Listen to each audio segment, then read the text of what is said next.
Hi friends, MRL study studio ಚಾನೆಲ್ಗೆ ತಮಗೆಲ್ಲರಿಗೂ ಸ್ವಾಗತಿಸುತ್ತಾ ನಾನು ಇವತ್ತಿನ ತರಗತಿಯಲ್ಲಿ 7ನೇ ತರಗತಿಯ ದೈಹಿಕ ಶಿಕ್ಷಣ ಭಾಗ 1ನಲ್ಲಿ ಬರುವಂತಹ ಆರೋಗ್ಯ ಶಿಕ್ಷಣ ಈ ಒಂದು ವಿಷಯದ ಕುರಿತು ಇವತ್ತಿನ ತರಗತಿಯನ್ನು ಮಾಡ್ತಾ ಇದ್ದೀನಿ. ಯಾರೆಲ್ಲ ದೈಹಿಕ ಶಿಕ್ಷಣ ಶಿಕ್ಷಕರ ನೇಮಕಾತಿಗೆ ಪೂರ್ವ ಸಿದ್ಧತೆಯನ್ನು ಮಾಡಿಕೊಳ್ತಾ ಇದ್ದೀರೋ ಅವರು ಈ ಒಂದು ಚಾನಲನ್ನು ಸಬ್ಸ್ಕ್ರೈಬ್ ಮಾಡಿಕೊಂಡು ವಿಡಿಯೋಗಳನ್ನು ವೀಕ್ಷಿಸಿ ಅಂತ ಹೇಳ್ತಾ ಇವತ್ತಿನ ತರಗತಿಯನ್ನು ಪ್ರಾರಂಭಿಸ್ತಾ ಇದ್ದೀನಿ. ಆರೋಗ್ಯ ಶಿಕ್ಷಣ ಇದು ಪಾಠ 7 ತಾತ್ವಿಕ ವಿಭಾಗ ಅಂದರೆ ಥಿಯರಿಯಲ್ಲಿ ಬರ್ತೈತೆ. ವ್ಯಾಯಾಮ, ವಿಶ್ರಾಂತಿ ಮತ್ತು ನಿದ್ರೆ. ಆರೋಗ್ಯ ಶಿಕ್ಷಣ ಅಂದ್ರೇನು ಅಂತ ಹೇಳಿಕೊಟ್ಟಿದ್ದಾರೆ ಅರ್ಥ. ನಮ್ಮ ಶರೀರದ ಸರ್ವ ಅಂಗಗಳ ಸಾಮರ್ಥ್ಯ ಮತ್ತು ಆರೋಗ್ಯವರ್ಧನೆಗೆ ನಿಯಮಿತವಾಗಿ ಯೋಗ್ಯ ಕ್ರಮದಲ್ಲಿ ಮಾಡುವ ದೈಹಿಕ ಚಟುವಟಿಕೆಗಳಲ್ಲಿ ಇರ್ತೀವಿ ನಾವು ವ್ಯಾಯಾಮ ಅಂಥೇಳಿ ಕರಿತೀವಿ.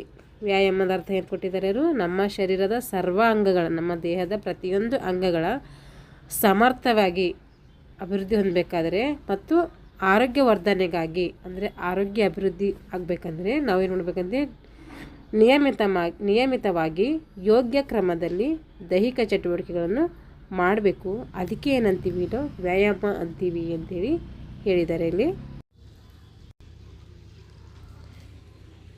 ವ್ಯಾಯಾಮವು ನಮ್ಮ ಮನೋದೈಹಿಕ ಸಾಮರ್ಥ್ಯವನ್ನು ಹೆಚ್ಚಿಸುವುದರೊಂದಿಗೆ ಆರೋಗ್ಯವನ್ನು ಸುಸ್ಥಿತಿಯಲ್ಲಿಡಲು ಸಹಾಯ ಮಾಡ್ತೈತೆ. ವ್ಯಾಯಾಮ ಏನು ಮಾಡ್ತೈತೆ ಅಂತ ನಮಗೆ ಮನೋದೈಹಿಕ ಅಂದರೆ ಮಾನಸಿಕ ಸಾಮರ್ಥ್ಯವನ್ನು ಹೆಚ್ಚಿಸುವುದರೊಂದಿಗೆ ನಮ್ಮ ಆರೋಗ್ಯವನ್ನು ಒಂದು ಒಳ್ಳೆಯ ರೀತಿಯಲ್ಲಿಡಲು ಏನು ಮಾಡುತ್ತೆ? ಅದು ವ್ಯಾಯಾಮವು ನಮಗೆ ಸಹಾಯಕ ಮಾಡುತ್ತೆ. ವ್ಯಾಯಾಮದಿಂದ ಏನೇನು ಲಾಭಗಳಾಗ್ತವೆ ಅಂತ ಹೇಳಿಕೊಟ್ಟಿದ್ದಾರೆ. ವ್ಯಾಯಾಮದಿಂದ ಏನೇನು ಲಾಭಗಳಾಗ್ತವೆ ನೋಡಿ. ವ್ಯಾಯಾಮದಿಂದ ಸ್ನಾಯುಗಳು ಬಲಯುತವಾಗ್ತವೆ. ನಾವು ಡೈಲಿ ವ್ಯಾಯಾಮ ಮಾಡುವುದರಿಂದ ನಮ್ಮ ಸ್ನಾಯುಗಳು ಮಸಲ್ಸ್ ಏನಾಗುತ್ತೆ? ಶಕ್ತಿಯುತವಾಗ್ತವಂತೆ. ಹಾಗೆ ಕೌಶಲ್ಯಗಳಲ್ಲಿ ನಿಪುಣತೆ ಹೊಂದಲು ಸಾಧ್ಯವಾಗುತ್ತದೆ. ಅಂದರೆ ವಿವಿಧ ರೀತಿಯ ಕೌಶಲ್ಯಗಳನ್ನು ನಾವು ಅಳವಡಿಸ್ಕೊಳ್ಳೋಕೆ ಏನಾಗುತ್ತೆ? ಈ ಒಂದು ವ್ಯಾಯಾಮ ಸಹಾಯಕವಾಗುತ್ತೆ. ವ್ಯಾಯಾಮ ಕ್ರಮಬದ್ಧ ವ್ಯಾಯಾಮದಿಂದ ವಯೋಮಿತಿಗೆ ಅನುಗುಣವಾಗಿ ತೂಕವನ್ನು ಏನು ಮಾಡಲು ಸಮತೋಲನದಲ್ಲಿಡಲು ಸಹಾಯಕವಾಗ್ತೈತೆ. ಹಾಗೆ ಬೊಜ್ಜನ್ನು ಕೂಡ ನಾವೇನು ಮಾಡ್ಬೋದು? ತಡೆಗಟ್ಬೋದು. ವ್ಯಾಯಾಮ ಮಾಡುವುದರಿಂದ ನಮ್ಮ ವಯೋಮಿತಿ ಅಂದರೆ ಎಷ್ಟು ಏಜ್ ಇದೆಯೋ ಅಷ್ಟು ಏಜಿಗೆ ಅನುಗುಣವಾಗಿ ನಮ್ಮ ತೂಕವನ್ನು ನಾವು ಇಟ್ಕೊಳ್ಳೋಕೆ ಏನಾಗುತ್ತಂತೆ? ಸಹಾಯಕವಾಗುತ್ತಂತೆ. ಹಾಗೆ ನಮಗೇನು ಬೊಜ್ಜು ಬಂದಿರುತ್ತಲ್ಲ ಆ ಬೊಜ್ಜನ್ನು ಕೂಡ ಕರಗಿಸ್ಕೋಬೇಕಾದ್ರೆ ನಮಗೆ ವ್ಯಾಯಾಮ ಅವಶ್ಯಕವಾಗಿ ಬೇಕು. ಶರೀರದ ಎಲ್ಲ ಅಂಗಗಳು ಚೈತನ್ಯಯುಕ್ತಗೊಳ್ಳುವುದು. ನಾವು ವ್ಯಾಯಾಮ ಮಾಡುವುದರಿಂದ ನಮ್ಮ ಶರೀರದಲ್ಲಿರುವಂತಹ ಎಲ್ಲ ಎಲ್ಲ ಅಂಗಗಳೇನು ಮಾಡ್ತವೆ? ಚೈತನ್ಯಗೊಳ್ತವೆ. ಅಂದರೆ ಆ್ಯಕ್ಟಿವ್ ಆಗಿ ಕೆಲಸ ಮಾಡ್ಲಿಕ್ಕೆ ಏನಾಗುತ್ತೆ? ನಮಗೆ ನಮ್ಮ ದೇಹದ ಅಂಗಗಳು ಸಹಾಯಕವಾಗ್ತೈತೆ. ಅದರಿಂದ ನಾವು ಏನು ಮಾಡಬೇಕಂತೆ? ನಿಯಮಿತವಾಗಿ ವ್ಯಾಯಾಮವನ್ನು ಮಾಡಬೇಕು. ಹಾಗೆ ನಿಯಮಿತ ವ್ಯಾಯಾಮದಿಂದ ಶರೀರವು ಕೂಡ ರೋಗರಹಿತವಾಗ್ತೈತೆ. ನಾವು ಡೈಲಿ ಎಕ್ಸಸೈಸ್ ಮಾಡುವುದರಿಂದ ನಮ್ಮ ದೇಹ, ನಮ್ಮ ಬಾಡಿ ಏನಾಗುತ್ತಂದರೆ ರೋಗಗಳಿಂದ ಮುಕ್ತವಾಗಿರ್ತೈತಿ. ಯಾವುದೇ ರೋಗ ರುಜಿನಗಳು ನಮಗೆ ಬರಲ್ಲ. ಇವಿಷ್ಟೇ ಲಾಭಗಳಲ್ಲದೆ ಇನ್ನೊಂದು ಹಲವಾರು ಲಾಭಗಳನ್ನು ನಾವು ಏನು ಮಾಡೋದು? ವ್ಯಾಯಾಮದಿಂದ ಪಡ್ಕೊಳ್ಬೋದು. ಇವಾಗ ವಿಶ್ರಾಂತಿ ಮತ್ತು ನಿದ್ರೆ ಮಾನವನಿಗೆ ಏನು ಬೇಕು? ಅತಿ ಮುಖ್ಯವಾಗಿ ಬೇಕು. ಇಲ್ಲಿ ನೋಡಿರಿ, ಚಟುವಟಿಕೆಗಳಿಂದ ಆಯಾಸಗೊಂಡ ಶರೀರದ ಅಂಗಗಳು ಮತ್ತು ಮನಸ್ಸು ಸಹಜ ಸ್ಥಿತಿಗೆ ಬರಬೇಕಾದರೆ ನಮಗೇನು ಬೇಕು? ವಿಶ್ರಾಂತಿ, ರೆಸ್ಟ್ ಬೇಕು, ನಿದ್ರೆ ಅವಶ್ಯಕ. ಮನುಷ್ಯ ಹಲವಾರು ಕೆಲಸಗಳನ್ನು ಮಾಡಿ ಮನಸ್ಸು ಒಂದು ಸಹಜ ಸ್ಥಿತಿಗೆ ಬರಬೇಕಂದ್ರೆ ನಾವು ಒಂದು ರೆಸ್ಟ್ ತೊಗೋಬೇಕಂದ್ರೆ ಏನು ಮಾಡಬೇಕು? ನಾವು ಮೊದಲಿನ ಥರ ಬರಬೇಕಂತಂದರೆ ಅಂದರೆ ಕೆಲಸ ಮಾಡಿ ಟಯರ್ಡ್ ಆಗಿರುತ್ತೆ. ಮತ್ತು ಮುಂಚಿನ ಸ್ಥಿತಿಗೆ ಬರಬೇಕಾದ್ರೆ ನಮಗೇನು ಬೇಕು? ವಿಶ್ರಾಂತಿ ಬೇಕು ಮತ್ತು ನಿದ್ರೆ ಬೇಕು. ಮನರಂಜನೆಯ ಆಟಗಳನ್ನಾಡುವುದು, ಸಂಗೀತ ಕೇಳುವುದು ಇವೆಲ್ಲ ಮನೋರಂಜನೆ. ನೋಡಿಲಿ, ಒಂಥರ ವ್ಯಾಯಾಮಗಳಿದ್ದಂಗೆ. ಮನೋರಂಜನೆ ಆಟಗಳನ್ನು ಆಡಬೇಕು. ನಾವು ರೆಸ್ಟ್ ತೊಗೋಬೇಕಂದ್ರೆ ಮನೋರಂಜನೆ ಆಟ ಆಡಬೇಕು, ಸಂಗೀತ ಕೇಳಬೇಕು, ಹಾಗೆ ಸ್ನೇಹಿತರೊಂದಿಗೆ ಕತೆ ಹೇಳಬೇಕು, ರಸಪ್ರಶ್ನೆ, ಹಾಡು ಹೇಳುವುದು, ನಿಸರ್ಗ ಸೌಂದರ್ಯವನ್ನು ನೋಡುವುದರಿಂದ ಏನಾಗುತ್ತೆ? ನಮ್ಮ ಮನಸ್ಸಿಗೆ ಆನಂದವನ್ನು ಸಿಗ್ತೈತೆ. ನಾವು ಹೋಗಿ ಫಿಸಿಕಲಾಗೇ ಮಾಡಬೇಕಂತೇನಿಲ್ಲ. ನಮ್ಮ ಮನಸ್ಸು ಶಾಂತವಾಗಿರ್ಬೇಕಂದ್ರೆ ಸಾಂಗ್ ಕೇಳಬೇಕು, ಆಟ ಆಡಬೇಕು, ಸ್ನೇಹಿತರಿಗೆ ಕತೆ ಹೇಳಬೇಕು, ರಸಪ್ರಶ್ನೆ, ಹಾಡು ಕೇಳಬೇಕು, ಕತೆ ಬರೀಬೇಕು, ಕವನಗಳು ಬರೀಬೇಕು. ಹಾಗೆ ನಿಸರ್ಗದ ಸೌಂದರ್ಯವನ್ನು ನೋಡುವುದಕ್ಕಿಂತ ಏನಾಗುತ್ತೆ, ನಮ್ಮ ಮನಸ್ಸಿಗೆ ಮುದವನ್ನು ಸಿಗ್ತೈತೆ. ಇವೆಲ್ಲ ಮಾಡೋದ್ರಿಂದ ನಾವೇನು ಮಾಡ್ಬೋದು, ವಿಶ್ರಾಂತಿ ತಗೊಳ್ಬೋದು. ಹಾಗಾದರೆ ವಿಶ್ರಾಂತಿಯಿಂದ ನಮ್ಗೆ ಏನೇನು ಲಾಭಗಳಾಗ್ತೈತೆ ಅಂತೇಳಿ ಕೊಟ್ಟಿದ್ದಾರೆ. ವಿಶ್ರಾಂತಿಯಿಂದ ನಮಗೇನು ಲಾಭ ಸಿಗ್ತದೆ ಅಂತಂದರೆ, ವಿಶ್ರಾಂತಿಯಿಂದ ನಮ್ಮ ಆರೋಗ್ಯ ವೃದ್ಧಿಸುತ್ತದೆ. ವಿಶ್ರಾಂತಿ ಪಡೆಯುವುದರಿಂದ ನಮ್ಮ ಆರೋಗ್ಯ ಏನಾಗುತ್ತೆ, ಡೆವಲಪ್ ಆಗುತ್ತೆ. ಹಾಗೆ ಆಯಾಸಗೊಂಡ ದೇಹವು ಏನಾಗುತ್ತೆ, ಸ್ನಾಯುಗಳು ಚೇತರಿಸಿಕೊಂಡು ಅವುಗಳ ಸಾಮರ್ಥ್ಯ ಕೂಡ ಹೆಚ್ಚಾಗುತ್ತೆ. ವಿಶ್ರಾಂತಿಯಿಂದ ನಮ್ಮ ಆರೋಗ್ಯವನ್ನು ಏನು ಮಾಡ್ಬೋದು, ಹೆಚ್ಚಿಗೆ ಮಾಡ್ಕೋಬೋದು. ಹಾಗೆ ಆಯಾಸಗೊಂಡಂಥ ನಮ್ಮ ದೇಹವನ್ನು ಅಥವಾ ದೇಹದ ಸ್ನಾಯುಗಳನ್ನು ಚೇತರಿಸಿಕೊಂಡು ಮತ್ತೆ ಒಳ್ಳೆಯ ಸಾಮರ್ಥ್ಯದಿಂದ ನಾವು ಕೆಲಸ ಮಾಡ್ಲಿಕ್ಕೆ ಏನಾಗುತ್ತೆ, ಸಹಾಯಕವಾಗುತ್ತೆ. ಅದಕ್ಕೆ ಮಧ್ಯೆ ಮಧ್ಯೆ ನಾವು ಯಾವುದೇ ಕೆಲಸ ಮಾಡೋದಾಗಿರ್ಬೋದು ಅಥವಾ ಓದೋದಾಗಿರ್ಬೋದು, ಬರೆಯೋದಾಗಿರ್ಬೋದು, ಮಧ್ಯದಲ್ಲಿ ಏನು ಮಾಡಬೇಕು, ನಾವು ವಿಶ್ರಾಂತಿಯನ್ನು ಪಡ್ಕೊಳ್ಬೇಕು.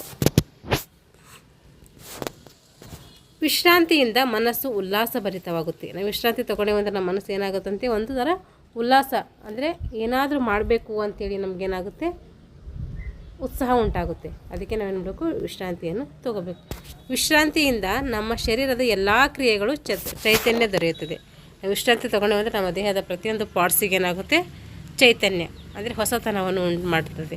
ವಿಶ್ರಾಂತಿಯಿಂದ ಕೆಲಸದ ಬದಲಾವಣೆಯೇ ವಿಶ್ರಾಂತಿ. ಹಾಗಾದರೆ ವಿಶ್ರಾಂತಿ ಅಂದರೆ ಏನು ಅಂತಂದರೆ, ನಾವು ಕೆಲಸದಲ್ಲಿ ಏನು ಬದಲಾವಣೆ ಮಾಡ್ಕೊಳ್ತೀವಲ್ಲ ಅದಕ್ಕೆ ನಾವು ವಿಶ್ರಾಂತಿ ಅಂತೇಳಿ ಕರಿತೀವಿ. Change of work is rest. ನಾವು ಮಧ್ಯೆ ಮಧ್ಯೆ ಏನು ಮಾಡಬೇಕು, ಒಂದು ಕೆಲಸ ಮಾಡ್ತಿದ್ದೆ, ಆ ಕೆಲಸ ಬಿಟ್ಟು ಬೇರೆ ಕೆಲಸ ಮಾಡಿದ್ರೆ ಅದೇ ವಿಶ್ರಾಂತಿ. ಇವಾಗ ಪಾತ್ರೆ ತೊಳಿತಾ ಇದ್ದೀವಿ ಅಂದರೆ ಅದು ಬಿಟ್ಟು ಬಟ್ಟೆ ಒಗೆದು ಅಡುಗೆ ಮಾಡೋದು, ಈ ಥರ ಮಾಡೋದು. ಸಾಯಂಕಾಲ ಮಾಡಿಂದೆ ಒಂದೇ ಕೆಲಸ ಮಾಡ್ತಾಯಿದ್ರೆ ಅದೇನಾಗಲ್ಲ, ರೆಸ್ಟ್ ಸಿಗಲ್ಲ. ಅಂದರೆ ಚೇಂಜಸ್, ಕೆಲಸದಲ್ಲಿ ಬದಲಾವಣೆ ಮಾಡ್ಕೋಬೇಕು. ಇವಾಗ ನಿದ್ರೆ, ವ್ಯಾಯಾಮ ಆಯಿತು, ವಿಶ್ರಾಂತಿ ಆಯಿತು, ಇವಾಗ ನಿದ್ರೆ. ನಿದ್ರೆಯು ವಿಶ್ರಾಂತಿ ಪಡೆಯುವ ಉತ್ತಮ ವಿಧಾನ. ನಿದ್ರೆ ಏನು, ವಿಶ್ರಾಂತಿ ಪಡಿಬೇಕಾದ್ರೆ ನಮಗೆ ನಿದ್ರೆ ಅತಿ ಮುಖ್ಯವಾದಂಥ ಒಂದು ಉತ್ತಮವಾದ ವಿಧಾನ. ಈ ಸ್ಥಿತಿಯಲ್ಲಿ ಶರೀರವು ಚಲನಾರಹಿತ ಸ್ಥಿತಿ ಹೊಂದಿರುತ್ತದೆ. ನಿದ್ದೆ ಮಾಡುವಾಗ ನಾವೇನಾಗ್ತೀವಿ, ನಮ್ಮದು ಬಾಡಿ ಕೆಲಸ ಮಾಡಲ್ಲ, ಅವಾಗ ಚಲನ ಸ್ಥಿತಿ ಇರೋದಿಲ್ಲ. ಅವಾಗ ಏನೇ ಪಾರ್ಟ್ಸ್ಗಳು ವರ್ಕ್ ಮಾಡೋದಿಲ್ಲ. ಅದಕ್ಕೆ ಅಂತೀವಿ ನಿದ್ರೆ ಅಂತೇಳಿ ಕರಿತೀವಿ. ದೀರ್ಘ ಉಸಿರಾಟವಿರ್ತದಿಲ್ಲಿ.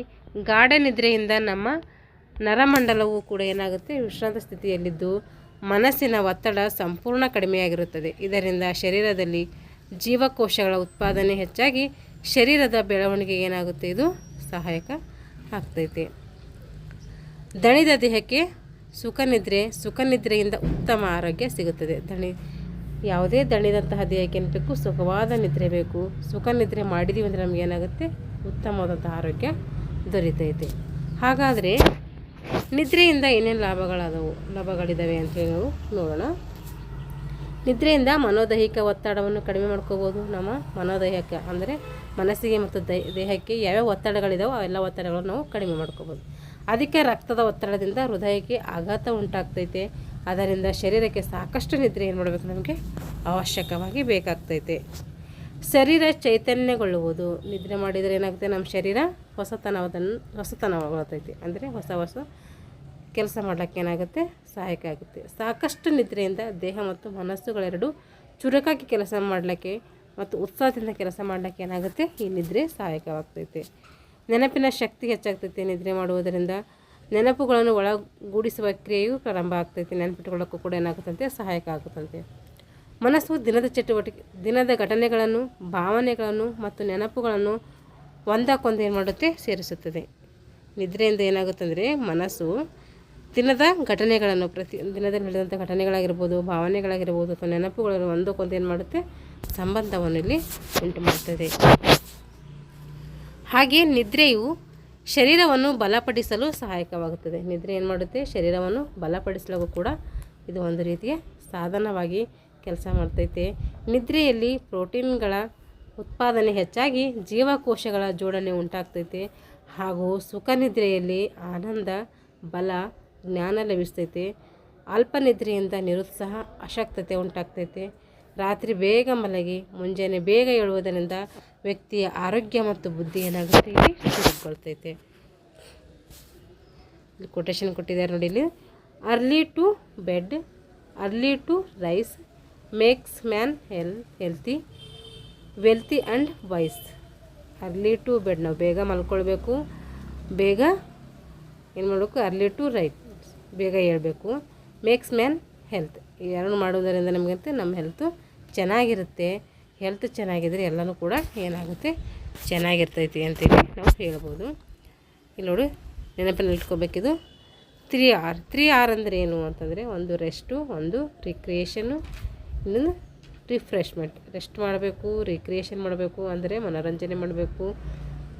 ಆಮೇಲೆ ಇದು ಎರಡು ಮಾಡೋದ್ರಿಂದ ನಮಗೇನಾಗುತ್ತೆ, ರಿಫ್ರೆಶ್ಮೆಂಟ್ ಅಂದರೆ ಫ್ರೆಶ್ ಆಗಿರ್ಲಿಕ್ಕೆ ಸಹಾಯಕ ಆಗ್ತೈತೆ. ಈ 3 Rಗಳು ನೆನ್ಪಿಟ್ಕೊ. 3 R ಯಾವ್ಯಾವ ಅಂತೇಳಿ ಕೇಳ್ಬೋದು. ಒಂದು ರೆಸ್ಟು, ಒಂದು ರಿಕ್ರಿಯೇಷನ್, ಒಂದು ರಿಫ್ರೆಶ್ಮೆಂಟ್. ಇವಾಗ ಈಗೇನು ನೋಡಿದೇವ್ರಿ ಇಲ್ಲಿ ಗಂಟ, ಅದರ ಮೇಲೆ ಸಂಬಂಧಪಟ್ಟಂತಹ ಅಭ್ಯಾಸ ಪ್ರಶ್ನೆಗಳು ಕೊಟ್ಟಿದ್ದಾರೆ. ಆ ಪ್ರಶ್ನೆಗಳ ಬಗ್ಗೆ ತಿಳ್ಕೊಳ್ಳೋಣ. ವ್ಯಾಯಾಮ ಅಂದ್ರೇನು? ವ್ಯಾಯಾಮ ಅಂದ್ರೇನು ಅಂತ ಹೇಳಿ ಹಿಂದೆ ಹೇಳಿದ್ದೀನಲ್ಲ ಅವಾಗೇ ನಾನು. ವ್ಯಾಯಾಮ ಅಂದರೆ ನಮ್ಮ ದೇಹದ ಸರ್ವ ಅಂಗಗಳ ಅಭಿವೃದ್ಧಿಗಾಗಿ ನಾವು ಏನು ಚಟುವಟಿಕೆಗಳು ಮಾಡ್ತೀವೋ ಆ ಚಟುವಟಿಕೆಗಳಿಂದ ನಮ್ಮ ಆರೋಗ್ಯ ಅಭಿವೃದ್ಧಿಯಾಗಿದ್ದರೆ ಅದಕ್ಕೆ ನಾವು ವ್ಯಾಯಾಮ ಅಂತೇಳಿ ಕರಿತೀವಿ. ಅಲ್ಲಿ ಬುಕ್ಸಲ್ಲಿದೆ, ನೋಡ್ಕೊಂಡು ಬರ್ಕೊಳ್ರಿದು. ಮನೋರಂಜನೆ ಚಟುವಟಿಕೆಗಳನ್ನು ಪಟ್ಟಿ ಮಾಡಬೇಕು. ಮನೋರಂಜನೆ ಚಟುವಟಿಕೆಗಳು ಯಾವ್ಯಾವು? ಕತೆ ಹೇಳುವುದು, ಸಂಗೀತ ಕೇಳುವುದು, ಡ್ಯಾನ್ಸ್ ಮಾಡುವುದು, ನೃತ್ಯ ಮಾಡುವುದು. ಡ್ಯಾನ್ಸ್ ನೃತ್ಯ ಒಂದೇ. ಇವೆಲ್ಲ ಏನು ಮನೋರಂಜನೆಯ ಆಟಗಳು. ವಿಶ್ರಾಂತಿ ಮತ್ತು ನಿದ್ರೆಗೆ ಇರುವಂಥ ಒಂದು ವ್ಯತ್ಯಾಸ ತಿಳಿಸ್ಬೇಕು. ವಿಶ್ರಾಂತಿ ಹೆಂಗಿರುತ್ತೆ, ನಿದ್ರೆ ಹೆಂಗಿರುತ್ತೆ ಅಂತ ಅದಕ್ಕೆ ಏನು ಸಂಬಂಧಪಟ್ಟಂಥ ಒಂದು ವ್ಯತ್ಯಾಸವನ್ನು ನಿಮ್ಗೆ ಗೊತ್ತಿರೋದು ಬರೀಬೇಕಿಲ್ಲಿ. ಅಲ್ಲಿ ಬುಕ್ಸಲ್ಲಿ ಹಲವಾರು ವ್ಯತ್ಯಾಸಗಳಿದ್ದಾವೆ, ನೋಡಿಕೊಂಡು ಬರ್ಕೊಳ್ರಿದು.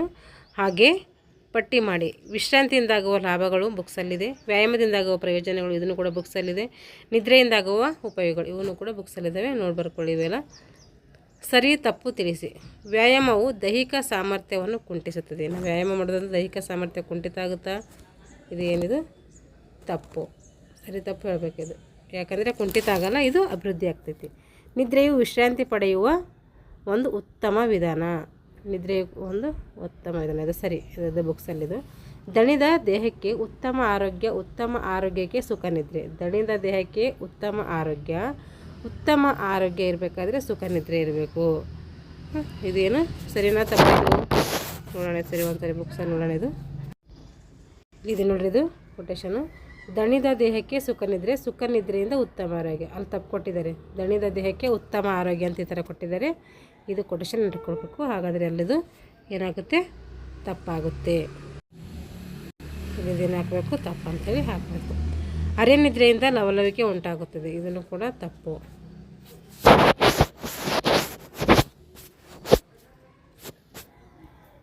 ಇವಾಗ ಬಿಟ್ಟ ಸ್ಥಳಗಳನ್ನು ಸೂಕ್ತ ಪದಗಳಿಂದ ಭರ್ತಿ ಮಾಡಬೇಕು. ಬಿಟ್ಟ ಸ್ಥಳ ಕೊಟ್ಟಿದ್ದಾರೆ, ಇಲ್ಲಿ ಭರ್ತಿ ಮಾಡಬೇಕು ನಾವು. ಬೇಗ ಮಲಗಿ ಬೇಗ ಏಳುವುದರಿಂದ ವ್ಯಕ್ತಿಯು ಡ್ಯಾಶ್ ವೃದ್ಧಿಯಾಗುತ್ತದೆ. ಬೇಗ ಮಲಗಿ ಬೇಗ ಏಳುವುದರಿಂದ ವ್ಯಕ್ತಿಯ ಏನಾಗುತ್ತೆ, ಸರ್ವಾಂಗೀಣ ಅಭಿವೃದ್ಧಿ ಆಗುತ್ತೆ.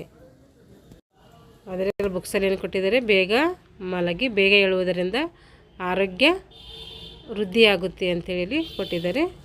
ಆರೋಗ್ಯ ಮತ್ತು ಬುದ್ಧಿ ಎರಡೂ ವೃದ್ಧಿ ಆಗುತ್ತೆ ಅಂತೇಳಿ ಕೊಟ್ಟಿದ್ದರು. ಅದನ್ನು ನೋಡ್ಕೊಂಡು ಬರೀರಿ. ನಿದ್ರೆಯಲ್ಲಿ ಪ್ರೋಟೀನ್ಗಳ ಉತ್ಪಾದನೆ ಹೆಚ್ಚಾಗಿ ಡ್ಯಾಶ್ ಜೋಡಣೆ ಉಂಟಾಗುವುದು. ಇಲ್ಲಿ ನಿದ್ರೆಯಲ್ಲಿ ಪ್ರೋಟೀನ್ಗಳ ಉತ್ಪಾದನೆ ಹೆಚ್ಚಾಗಿ ಏನಾಗುತ್ತೆ, ಜೀವಕೋಶಗಳ ಜೋಡಣೆ ಉಂಟಾಗ್ತದೆ. ಅಲ್ಲಿ ಜೀವಕೋಶಗಳ ಬುಕ್ಸಲ್ಲಿದೆ, ನೋಡ್ಕೊಂಡು ನೀವು ಒಂದ್ಸರಿ ಬುಕ್ಸ್ ಓದ್ಕೊಳ್ರಿ, ನಿಮಗೆ ಎಲ್ಲ ಗೊತ್ತಾಗುತ್ತೆ. ಇವೆಲ್ಲ ಚಟುವಟಿಕೆ ಕೊಟ್ಟಿದ್ದಾರೆ. ಇಷ್ಟೇನಾಯಿತು, ವ್ಯಾಯಾಮ, ವಿಶ್ರಾಂತಿ ಮತ್ತು ನಿದ್ರೆ, ಮೂರರ ಬಗ್ಗೆ ಏನು ಮಾಡಿದ್ದೀವಿ ನಾವು ತಿಳ್ಕೊಂಡಿದ್ದೀವಿ. ಮುಂದಿನ ತರಗತಿಯಲ್ಲಿ ಮುಂದಿನ ಒಂದು ವಿಷಯದ ಕುರಿತು ತರಗತಿಯನ್ನು ಮಾಡ್ತೀನಿ. ಯಾರೆಲ್ಲ ಇನ್ನೂ ನಮ್ಮ ಚಾನಲ್ ಸಬ್ಸ್ಕ್ರೈಬ್ ಮಾಡ್ಕೊಂಡಿದ್ದೀರೋ ದಯವಿಟ್ಟು ಚಾನಲನ್ನು ಸಬ್ಸ್ಕ್ರೈಬ್ ಮಾಡಿಕೊಂಡು ವಿಡಿಯೋಗಳನ್ನು ಶೇರ್ ಮಾಡಿ, ಹಾಗೆ ಇಷ್ಟ ಆಗಿದ್ದರೆ ಲೈಕ್ ಮಾಡಿ, ಸಬ್ಸ್ಕ್ರೈಬ್ ಮಾಡಿ ಅಂತ ಹೇಳ್ತಾ ಇಲ್ಲಿಗೆ ಒಂದು ತರಗತಿಯನ್ನು ಮುಗಿಸ್ತಾ ಇದ್ದೀನಿ. Thanks for watching all.